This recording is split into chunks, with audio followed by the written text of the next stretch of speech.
안녕하세요. 책 읽어주는 목사의 책리더 조은하 목사입니다. 지난주 고난 주간으로 인하여서 책 읽어주는 목사를 한 주 쉬게 되었습니다. 죄송한 말씀을 드리고 그로 인해서 오늘은 나의 끝 예수의 시작이라는 책의 그 중간 부분인 파트 1의 챕터 3와 4 그리고 파트 2의 챕터 1과 2 부분을 좀 길지만 함께 읽어드리려고 합니다. 지난 시간에도 말씀드렸지만 이 책은 나의 끝 예수의 복이 시작되는 곳, 나의 끝 예수의 역사가 시작되는 곳이라는 두 파트로 나눠져 있는데 그 첫 번째 파트는 상산수훈의 팔복 중 4가지를 집중적으로 다루고 있습니다. 그 가운데 오늘 우리가 읽을 부분은 파트 1의 세 번째 챕터 예수만 붙들게 하는 낮춤 부분과 네 번째 챕터 진짜 예수를 만나기 위한 벌거벗은 부분입니다. 저자는 누가복음 18장에 나오는 바리새인과 세리의 기도를 비교하며 교만에서 비롯한 위선에 차 있는 이 바리새인의 기도가 오늘 우리의 신앙의 모습이 아닌지를 도전하며 예수님께서 인정하시는 그 세리의 기도를 닮아야 함을 이야기하고 있습니다. 왜냐하면 세리는 자신의 끝에 서서 지금 하나님 앞에 기도를 드리고 있기 때문입니다.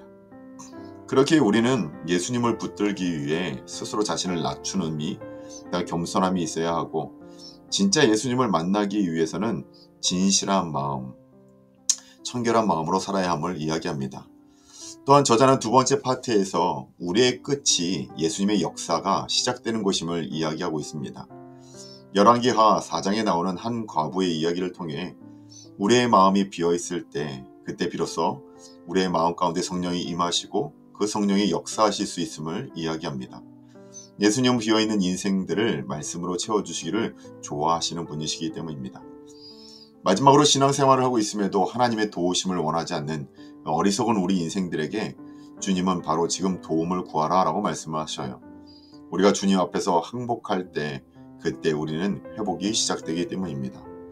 그래요, 오늘 이 책은 우리에게 사는 길을 가르쳐주고 있습니다. 신앙적으로 살아가는 것, 예수와 함께 살아가는 것, 그 우리의 인생의 끝이 죽음의 길이 아니라 오히려 우리가 사는 길이라고 말씀하고 있어요.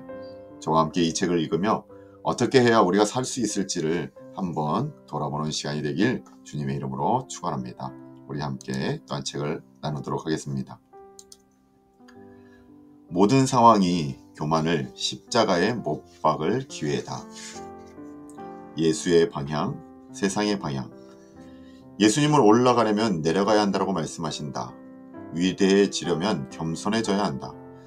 누가복음 18장에서 예수님은 한 가지 비유로 두 개의 방향을 비교해 주신다. 하나는 그분의 방향이고 다른 하나는 세상의 방향이다. 이것은 두 사람의 이야기인데 그중 한 사람은 바리새인이다. 바리새인들은 원래 점점 심해져가는 종교적 타협에 맞서서 분연히 일어난 집단이었다. 그들은 당시의 문화적 격변 속에서 악화되어가는 유대교를 율법 준수 운동으로 회복시키고자 했다. 바리새인들은 히브리 율법을 철저히 지켰으며 고든 인품과 학식, 영향력을 지녔기 때문에 사람들에게 존경을 받았다. 그들은 당시 유대 사회의 최상류층이었다. 이 이야기의 두 번째 인물은 경제적으로는 부유했지만 동족들에게 인간 취급을 받지 못하는 부류에 속해 있었다. 그는 세금 징수원인 세리였다. 세리는 심지어 창녀들에게도 경멸을 받는 인간 쓰레기였다. 이때의 세리를 1세기 국세청 직원쯤으로 생각하면 오산이다. 당시 세리는 매국노였다. 로마를 위해 세금을 걷는 것도 모자라 자기의 탐욕을 채우려는 동족을 이중으로 착취하는 자들, 세리는 합법의 탈을 쓴 강도였다. 이 두 사람이 성전 안으로 들어온다. 한 사람은 우리가 아들에게 저분 보이니 너도 커서 저분처럼 되어야 한다고 말할 만한 사람이었고, 다른 사람은 우리가 이들 아들에게 에이그 저 나쁜 놈, 나가서 던질 돌 좀 주워라 라고 말할 만한 사람이었다. 예수님의 이 비유는 누구를 겨냥한 것이었을까? 누가복음에 답이 나와 있다. 바로 자기를 의롭다고 믿고 다른 사람을 멸시하는 자들이었다. 거드름을 피우며 잘난 체 하는 자들, 이 가르침은 콧대 높은 자들에게 먹이는 원투 펀치였다. 이 말씀을 하셨을 때 주변이 싸늘해졌을 것이다. 예수님이 누구를 지적하고 있는지 모두가 잘 알기 때문이다. 이런 말을 들으면 남 얘기라고 생각하기 쉽다. 소그룹에서 이 글을 읽고 있다면 절대 다른 사람들과 눈을 마주치지 마라. 우리는 당연히 이것이 우리가 아닌 남들에게 해당되는 비유라고 생각한다. 하지만 그렇게 생각하는 순간 우리는 예수님이 말씀하신 바로 그 사람들이 된다. 예수님의 청중들은 이 비유 속의 인물에 관해 잘 알았다. 그러나 과연 청중들은 이 비유가 자신들을 겨냥한 것임을 알았을까? 교회에서 설교하는 중에 교만을 지적하는 말을 들으면 우리는 의례 옆자리에 앉은 성도에 관한 이야기려니 생각한다. 혹시 나를 두고 하시는 말씀인가 라고 생각하지 않고 그저 저 사람이 마음에 새겨들었으면 좋으련만이라고 생각한다. 하지만 그렇게 생각하는 순간 우리는 교만한 사람이 된다. 예수님은 다른 사람 얘기라고 생각하는 사람들에게 말씀하신 것이다. 우리도 그런 착각에 빠질 때가 얼마나 많은가. 자, 두 사람이 성전에 들어와 기도를 시작한다. 흠잡을 만한 행동이라곤 눈꼽만큼도 하지 않은 삶으로 만인의 존경을 받는 바리새인은 자신에 관한 기도를 시작한다. 하나님이여, 나는 다른 사람들 곧 토색, 불의, 간음을 하는 자들과 같지 아니하고 이 세리와도 같지 아니함을 감사하나이다. 나는 일해에 2번씩 금식하고 또 소득의 11조를 드리나이다. 이 바리새인의 기도하는 중에 눈을 떴던 것이 분명하다. 세리를 본 그는 자기의 의를 더 부각시키기 위한 희생양을 발견했다며 속으로 쾌재를 부른다. 바리새인은 세리의 잘못을 꼬집고 나서 재빨리 자신의 베품을 자랑한다. 하나님, 저는 일주일에 2번씩 금식을 하고 모든 세전소득에서 11조를 드립니다. 그냥 아무 사심 없이 알려만 드리는 겁니다. 아멘. 여기서 바리새인이 관해 알아야 할 게 하나 있다. 그들이 종교적 법에 집착하게 된 건 원래의 종교 유산이 사라져가는 현상을 보고만 있을 수 없었기 때문이다. 그들은 종교법이 무시되는 세태를 바로잡고자 일종의 종교 경찰이 되었다. 그렇게 좋은 의도로 시작했던 바리새인들은 이스라엘의 신앙을 해야 할 일과 하지 말아야 할 일에 끝없는 목록으로 전락시키고 말았다. 특히 하지 말아야 할 일이 그 목록의 대부분을 차지했다. 하나님은 사람을 위해서 그 법을 주셨건만 바리새인은 사람이 그 법을 위해 살게 만들었다. 예상을 뒤엎는 예수님의 평가. 비유는 바리새인의 기도에서 세리의 기도로 넘어간다. 바리새인은 자기 자신으로 꽉 차 있었지만 세리는 자신의 끝에 이르러 있었다. 세리의 기도에서 그것을 확인할 수 있다. 하나님이여, 불쌍히 여겨소서. 나는 죄인이로소이다. 흥미롭게도 예수님은 그의 자세까지 상세히 묘사하신다. 바리새인은 사람들의 관심을 한몸에 받을 수 있는 곳에 서 있는 반면 이 남자는 멀리 서 있다. 환한 조명이 비춰지기를 바라는 사람은 절대 사람들에서 멀리 떨어져 서 있지 않는다. 또한 세리는 하늘도 쳐다보지 않는다. 이건 무엇을 의미하는 걸까? 하나님을 뵐 면목조차 없다는 것이다. 가슴을 치며 라는 표현도 나온다. 세리의 기도는 입으로만 하는 게 아니었다. 말로만 죄인이라고 고백하는 게 아니라 죄에 대한 애통을 온몸으로 표현했다. 세리의 기도는 참으로 겸손했다. 그는 하나님을 진정으로 만나기 위해 성전에 왔을 뿐 다른 사람의 이목 따위는 신경 쓰지 않았다. 그래서 세리는 사람들에게서 멀리 떨어져 자신이 누구이며 하나님이 누구이신지를 진정으로 아는 사람만이 드릴 수 있는 기도를 드렸다. 앞서 살폈듯이 마태복음 5장에서 예수님은 팔복의 하나로서 겸손한 자를 축복하셨다. 다음 장에서도 산상수훈은 계속되는데 이제 예수님은 하나님이 어떤 종류의 기도를 기뻐하시는지에 관해 말씀하신다. 메시지의 성경은 이 구절을 다음과 같이 번역한다. 또 너희가 하나님 앞에 나아갈 때도 연극을 하지 말라. 그렇게 하는 사람들은 다 스타가 되기를 꿈꾸며 기도할 때마다 쇼를 일삼는다. 하나님께서 극장 객석에 앉아 계시다는 말이냐? 너희는 이렇게 하여라. 하나님 앞에서 연극을 하고 싶은 유혹이 들지 않도록 조용하고 한적한 곳을 찾아라. 할 수 있는 한 단순하고 솔직하게 그 자리에 있어라. 그러면 초점이 너에게서 하나님께로 옮겨지고 그분의 은혜가 느껴지기 시작할 것이다. 바리새인은 세상이 무대고 자신이 하나님의 박수갈채를 받으며 연기하는 배우라고 생각했다. 그래서 더 많은 박수를 받기 위해 기존의 규칙에 집착할 뿐 아니라 끊임없이 새로운 규칙을 만들어냈다. 바리새인은 앞에 보이는 모든 사람을 밀쳐내며 미친 듯이 의의 사다리를 올랐다. 그렇지만 하나님은 전혀 기뻐하시지 않았다. 하나님은 우리가 그분의 극장 좌석에 앉아 오직 그분의 영광만을 바라보길 원하신다. 왜냐하면 다른 영광은 없기 때문이다. 세리는 이 점을 이해하고 있었다. 세리는 나의 끝이 무엇인지를 똑똑히 보여준다. 그는 하나님의 위엄 앞에 철저히 깨어지고 낮아져 있었다. 이제 세리가 할 수 있는 일은 그저 자기 죄를 깊이 인정하면서 긍휼과 은혜를 강구하는 것뿐이었다. 예수님은 이 이야기를 마치면서 성적을 매기셨다. 종교 전문가는 F학점을 받고 종교 낙제생이 A학점을 받았다. 고통스럽게 몸부림치며 기도했던 세리가 칭찬을 받았다. 저 바리새인이 아니고 이 사람이 의롭다 하심을 받고 그의 집으로 내려갔느니라. 무릇 자기를 높이는 자는 낮아지고 자기를 낮추는 자는 높아지리라. 예수님은 또다시 모두의 예상을 뒤엎으셨다. 실제 삶과 보이는 삶이 같기를 바라신다. 청결한 마음이란 무슨 뜻일까? 예수님이 청결이란 단어를 꺼내시자마자 청중의 귀가 쫑긋했을 것이다. 당시 종교의 본질을 한 단어로 요약하면 바로 정결이었기 때문이다. 정결하다는 건 그릇된 것에 감염되지 않아 깨끗하다는 뜻이었다. 하지만 바리새인을 비롯한 종교 지도자들은 정결을 눈에 보이는 외적인 측면에서만 정의했다. 그래서 그들에게 정결은 수많은 종교적 규칙을 엄수하는 걸 의미했다. 이를테면 이스라엘 초기에 모세가 하나님께 받은 율법대로 특정한 음식을 먹지 말아야 했다.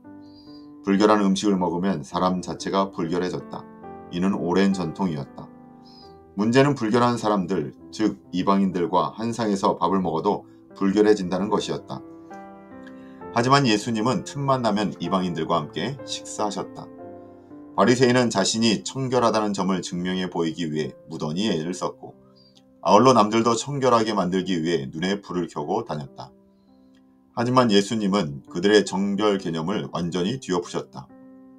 예컨대 마태복음 23장에서는 그들이 안은 지저분하면서 잔과 대접의 겉만 깨끗하게 하는데 급급하다고 지적하셨다. 그리고 나서는 그들을 회칠한 무덤에 빗대셨다. 회칠한 무덤을 상상해보라. 겉은 깨끗해 보이지만 그 안에는 죽음과 부패가 가득하다. 가혹한 표현이지만 예수님이 무엇의 청결을 가장 중요하게 여기셨는지를 정확히 말해준다. 아름다운 모양과 화려한 색깔도 좋지만 정말로 중요한 건 외부가 아니라 내부다. 예수님의 역설적이고 내적인 메시지의 핵심은 하나님은 조작하기 쉬운 외면에는 크게 신경 쓰지 않는다는 것이다. 하나님은 우리 내면의 본 모습을 더 눈여겨보신다.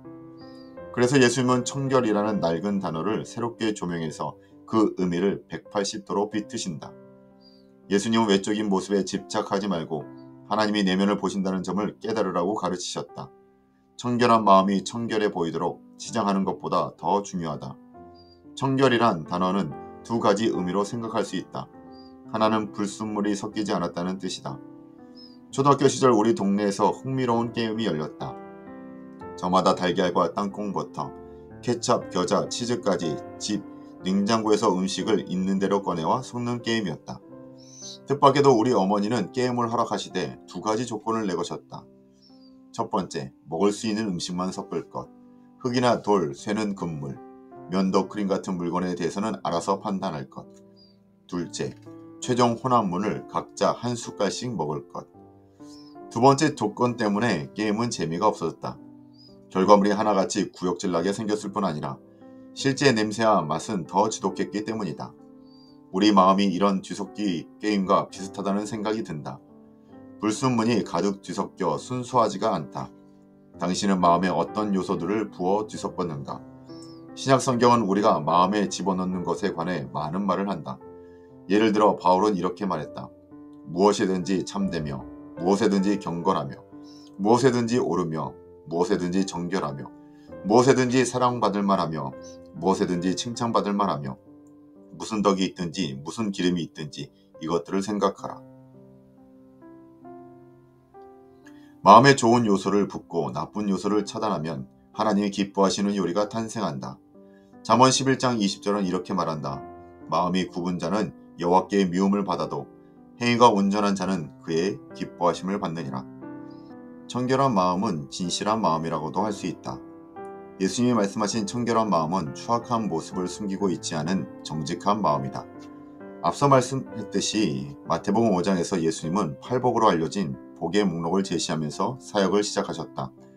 하지만 마태복음 23장을 보면 사역을 마칠 때는 화의 목록을 제시하셨다. 이 목록에는 앞서 소개한 대접과 회칠한 무덤이 등장한다. 그때는 예수님이 체포될 시간이 코앞으로 다가와 있었다. 예수님은 이 땅에서의 삶이 불과 며칠밖에 남지 않았음을 알고 계셨다.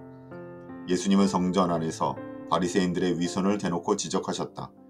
그들의 모든 행위를 사람에게 보이고자 하나니 위선은 진실의 반대다. 예수님은 위선자에 관해 말씀하실 때도 이사야에서도 인용하셨다.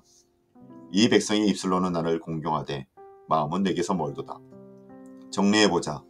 예수님은 마음이 청결한 자는 복이 있나니 라는 말씀으로 사역을 시작하고 화 있을진저 외식하는 너희는 이란 말씀으로 사역을 마치셨다. 여기서 물론 화는 복의 반대말이다. 또한 이것은 슬픔의 표현이기도 하다. 예수님은 분순물이 섞이지 않고 진실만 가득한 청결한 마음을 가진 자에게 하나님의 가장 좋은 것이 찾아온다고 말씀하셨다. 반면 섞기를 좋아하는 자에게는 최악의 것이 찾아올 것이다. 텅 빈 마음에 성령이 역사하신다. 아주 안타까운 처지에 빠진 싱글맘에 관한 이야기를 읽은 적이 있다. 알다시피 많은 싱글맘들이 고된 일로 생계를 꾸리는데 그 중에 존경하는 마음이 들게 만드는 이가 많다. 지금부터 소개하려는 싱글맘의 이야기는 특히 더 감동적이다. 이 여인은 싱글맘일 뿐 아니라 남편을 여인 지 얼마 되지 않은 과부였다. 그녀의 남편은 온 동네 사람에게 존경을 받을 경건한 사람이었다. 하지만 안타깝게도 사랑하는 부인과 두 아들을 두고 세상을 떠나고 말았다. 더 안타까운 사실은 생명보험도 없이 산더미 같은 빚만 남기고 떠났다는 것이다. 두 아들은 아직 어린데 살아갈 길이 막막했다. 여인은 졸지에 극빈자로 전락했다. 빚은 도저히 감당할 수 없는 지경이었는데 그녀가 사는 곳에서는 빚쟁이들이 더 지독하게 괴롭혔다. 빚을 갚지 못하면 두 아들이 노예로 팔려갈 게 불을 보듯 뻔했다. 그 과부가 사는 곳에서는 그런 일이 흔하게 일어났다. 과부는 눈물이 마를 때까지 울부짖었다. 이제 절망밖에 남은 게 없었다. 자신의 끝에 이른 과부는 지푸라기라도 잡는 심정으로 목사를 찾아갔다. 남편이 생전에 이 목사의 사역을 도우면서 좋은 관계를 쌓았던 게 기억났기 때문이다. 과부는 눈물을 흘리며 목사에게 말했다. 목사님, 당장 길거리에 나 앉게 생겼습니다. 모든 것을 잃고 이제 두 아들만 남았습니다. 당장 돈을 마련하지 못하면 집은 물론이고 이 녀석들마저도 잃게 됩니다. 이 아이들은 저와 영영 헤어져 노예로 살다가 죽고 말 것입니다. 저는 기껏해야 길거리에서 동전이나 구걸하며 구차한 목숨을 연명하게 될 것이고요. 제 남편이 주님을 얼마나 사랑하고 섬겼는지 아시지 않나요? 두 분은 오랫동안 함께 사역하셨잖아요. 설마 하나님이 저희를 버리시지는 않겠지요. 물론 목사님도 그렇고요. 그러자 목사는 안타까운 얼굴로 이렇게 말했다. 이렇게 힘드신 줄 미처 몰랐습니다. 그래, 뭐가 남았습니까? 그 말에 여인은 황당한 표정을 지었다. 설마 벼룩의 간을 빼먹으려는 건가? 아무것도요. 말씀드렸잖아요. 아무것도 남지 않았다고요. 여인은 다시 닭똥 같은 눈물을 흘리기 시작했다. 작은 집밖에 아무것도 남지 않았다고요. 예, 전부 팔아버렸어요. 집에는 충만 가득해요. 참 선반 위에 작은 올리브 기름병이 하나 있기는 할 거예요. 하지만 그것으로 뭘 어쩌겠어요. 엘리사라는 이름의 이 목사는 가서 집집마다 돌며 빈 병이 있으면 빌려오라고 말했다. 그리고 나서 그 병들을 바닥에 놓고 거기에 기름을 부으라고 지시했다. 이게 무슨 소용이 있을까요? 여인이 묻자 목사는 빙긋 웃으며 미소를 지었다. 믿음을 가져봅시다. 몇 시간 뒤 집안은 병으로 가득 찼다. 이제 여인은 작은 기름병 안에 있는 기름을 빈 병에 붓기 시작했다. 그런데 이럴 수가. 작은 병에서 기름이 끊임없이 나오는 게 아닌가. 마지막 기름 한 방울이 떨어지면서 마지막 병이 넘치도록 찼다. 어머니와 두 아들은 부둥켜 안고 기쁨의 눈물을 흘렸다. 자, 이제 어서 가서 기름을 파세요. 그 정도만 빚을 갚고도 당분간 걱정 없이 살 수 있을 거예요. 엘리사는 과부에게 말했다. 당신의 병에는 무엇이 들어있는가? 열왕기하 4장에 기록된 이 이야기는 하나님이 빈 공간을 채워주시길 좋아한다는 사실을 일깨워준다. 기름이 빈 병이든 희망의 빈 삶이든 하나님은 넘치도록 채워주길 원하신다. 병은 꽉 차라고 만들어진 것이다. 물론 병 스스로 채워지는 게 아니라 누군가 채워주어야 한다. 당신과 나도 마찬가지다. 그런데 우리가 얼마나 채워지느냐는 얼마나 비어있느냐에 정비례한다. 이번 장을 읽는 독자 중에서 자신의 끝, 즉 모든 것을 비운 자리에 잃은 사람이 분명히 있을 것이다. 당신은 바로 그런 경우인가? 그렇다면 필시 그것이 당신이 바랐던 상황은 아니었을 것이다.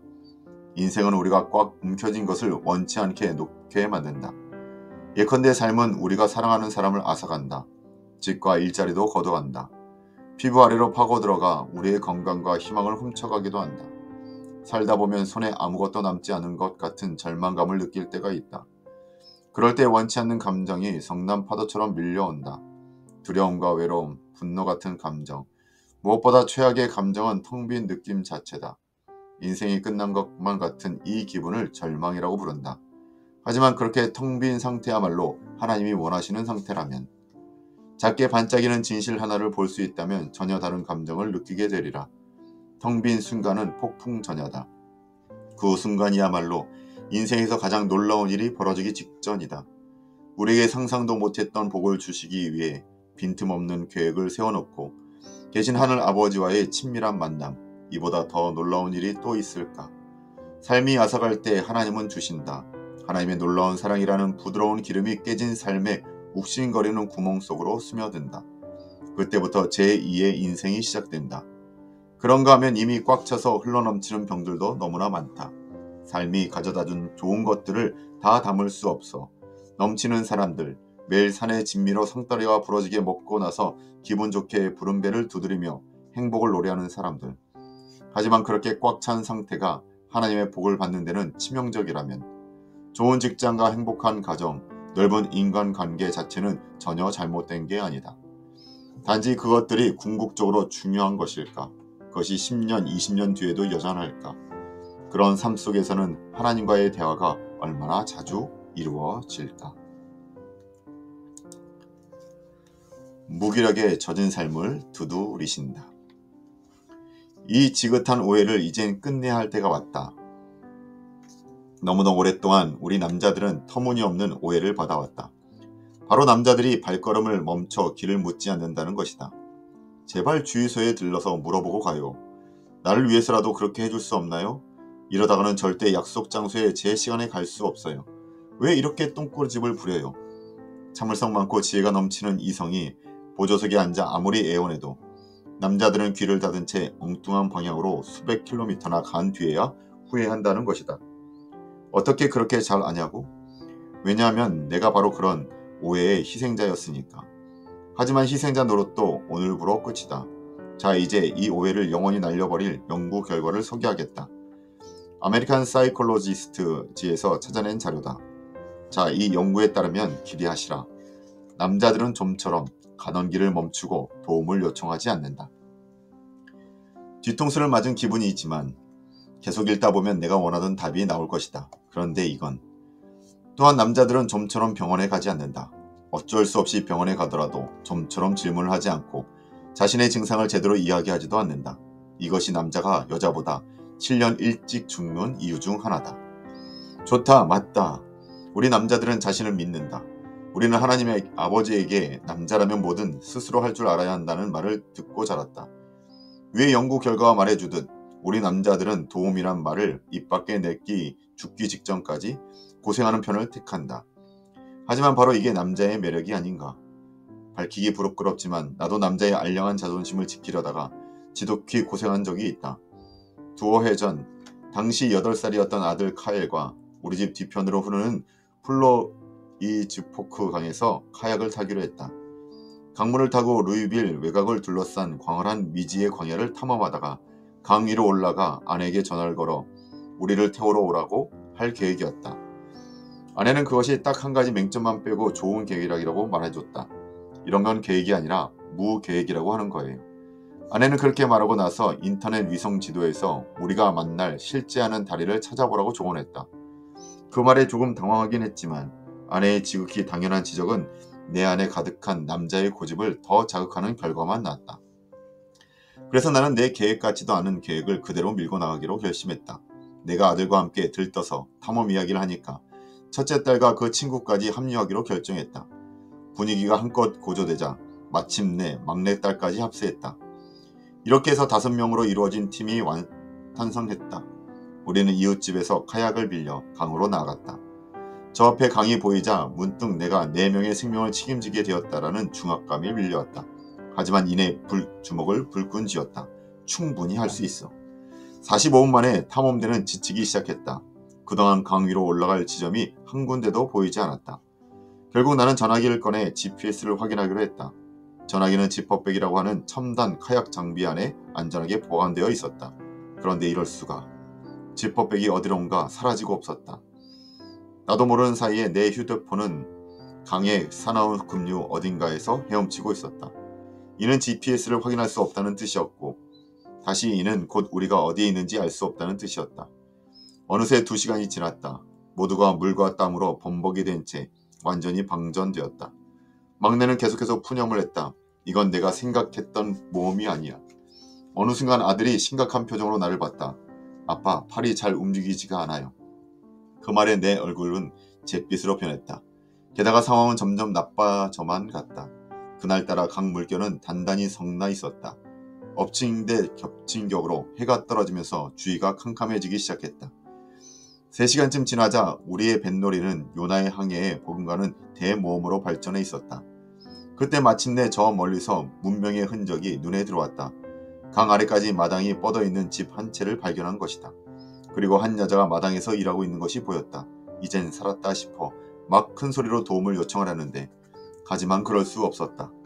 어떤 이유에선지 살려주세요 라는 말이 입 안에서만 맴돌았다. 그렇게 머뭇거리는 사이에 그 집은 점점 멀어져 갔다. 딸 중 한 명이 참다 못해 소리를 질렀다. 아빠, 도움을 요청하지 않을 거예요? 얘야, 저 모퉁이만 돌면 바로 다이가 나올 거야. 확실해. 마당에서 잡초를 뽑고 있는 여자는 점점 시야에서 사라져갔다. 4시간째. 이제 나도 완전히 지쳤다. 어둠이 이미 짙게 깔려 있었고 아이들은 좀비가와 같은 몰골이었다. 내 인생 최악의 여행이었다. 바로 그때 다리가 나타났다. 배를 뚝으로 향하는데 내 입에서 나도 모르게 살짝 울먹이는 소리가 새어나왔다.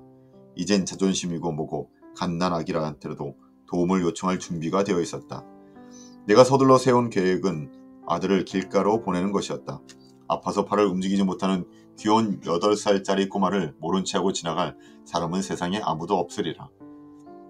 반면 너덜너덜한 몰골의 30 중반의 남자가 하얗게 질린 얼굴로 길가에 나타나면 다들 혼비백산해서 도망치게 뻔했다. 이윽고 차 한 대가 멈춰서서 창문을 내렸고 나는 이제 겨우 아들을 찾은 사람처럼 근처에서 뛰어나왔다.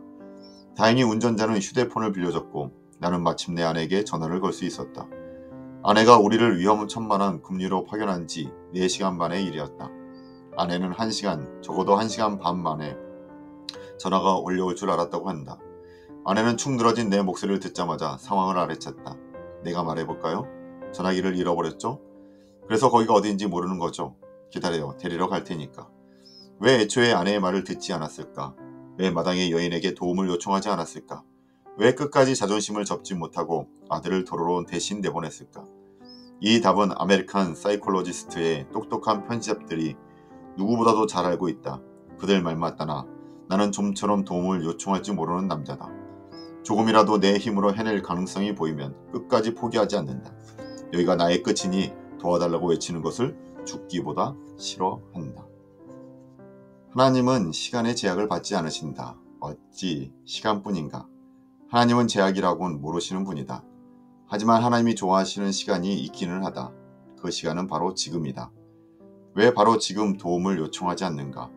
혹시 주변에서 이런 말을 들었기 때문인가? 지금은 아니야. 너무 늦었어. 창피하지도 않아? 그냥 참고 기다리면 좋아질 거야. 혹시 이것이 당신 자신의 목소리인가? 강에서 너무 오래 표류하다 보니 이젠 포기한 채 그저 강물이 흐르는 대로 떠내려가고 있는가? 하지만 하나님께 너무 늦은 때란 없다. 오히려 당신의 끝에 이르렀을 때 예수님이 오신다. 당신이 힘을 다 잃고 철저히 무기력해져 있을 때 그분이 오신다. 요한복음 5장의 병자는 심지어 38년도 너무 늦은 것이 아님을 경험했다. 예수님의 절친한 2 친구 마리아와 마르다에게는 죽음조차도 끝이 아니었다. 그들은 예수님이 당연히 오실 줄 알았지만 그만 그분이 오시기도 전에 오빠 나사로가 죽고 말았다. 그들은 너무 늦었다고 생각했다. 하지만 예수님은 결국 오셨고 나사로의 이름을 부르면서 연못가에 남자에게 하셨던 것 같은 비슷한 명령을 내리셨다. 나사로야 나오라. 야이로에게는 12살짜리 딸이 있었다. 그런데 끔찍히 사랑하는 그 딸이 시름시름 죽어가고 있었다. 예수님이 그의 집으로 가던 중에 종이 찾아와 슬픈 소식을 알렸다. 이젠 오시지 않아도 됩니다. 따님이 방금 전에 세상을 떠났습니다. 하지만 예수님은 걱정하지 말고 믿음을 가지라고 말씀하셨다. 거적 위에 앉아 있지 말고 일어나 다시 걸어라. 예수님은 그 아이를 살리셨다. 덕분에 장례식 대신 성대한 잔치가 열렸다. 제자들은 밤새도록 그물을 던졌지만 피라미 한 마리 잡지 못했다. 빈 그물은 빈 식탁을 의미했다. 제자들은 자신들의 무기력함을 인정할 수밖에 없었다. 둘째 가라면 서러울 뱃사람들이 몇 시간 동안 허탕만 쳤다. 그때 예수님이 오셔서 배 반대편에 그물을 던지라고 말씀하셨다. 그대로 순종하자 그물이 터질 듯 꽉 찼다. 지금 예수님은 우리에게도 똑같이 말씀하신다. 한 번만 더 해봐라. 단 이번에는 내 힘이 아니라 내 힘으로 해라. 아직도 늦지 않았다. 예수님이 십자가에 달리셨을 때 바로 곁에서 한 강도도 죽어가고 있었다. 손목과 발못에 못이 박힌 채 성난 군중의 저주를 받으며 생명을 잃고 있는 상황보다 더 무기력한 상황도 없으리라. 함께 이 세상을 떠나고 있는 예수님과 범죄자, 그 밖에 뜻밖에도 강도는 아직 늦지 않았다는 것을 깨닫고 예수님께 도움을 요청했다. 예수님은 그 자리에서 그 강도의 천국 입성을 허락하셨다. 이 남자는 분명 비참한 인생을 살았겠지만 마지막 숨이 끊어지기 직전에 인생 최고의 순간을 맞았다.